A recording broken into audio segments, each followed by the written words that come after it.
Unit 9, Section 2, key developments before, during, and after World War I. One example of this was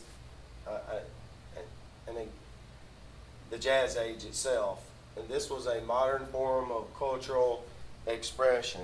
And what this means is this was just another way that people had an outlet from the monotony and the dangerous working conditions that existed in the big cities and the factories that had continued on from the Gilded Age of the last part of the 19th century.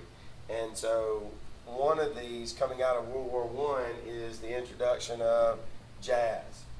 As we learned in a previous unit, about 20,000 African Americans successfully migrated from southern cities and northern cities to find jobs in the war factories during World War I. Well, they took with them during the Great Migration, they took with them their culture. And part of their culture was a type of music known as jazz. Jazz is a combination of ragtime, which is a piano version of music, and blues, which is a type of singing, lyrics. One of the leaders of the Jazz Age was a Russian immigrant named Irving Berlin, pictured here. The reason that Irving Berlin became a leader in this movement was because he was a songwriter, a publisher of jazz music. Because of Jim Crow laws, many African American musicians, such as Louis Armstrong, pictured here, were limited to performing in clubs in New York, in African American neighborhoods such as Harlem, at clubs called like the Cotton Club. What Irving Berlin did was take this music and bring it to mainstream white America. Publishers like him opened publishing houses on one street in New York City that became known as Tin Pan Alley. From the picture here, you can see the number of publishing houses just on this one street alone. And so the reason why it was called Tin Pan Alley is customers who wanted to sell their music would walk along the street to pick out a music publisher, and you would hear pianos up and down the street banging away at the same time. And many people who walked down this street said that because all the pianos were playing at the same time, it didn't sound like music. It sounded like someone opened up a window and banged pans together, or tin pots.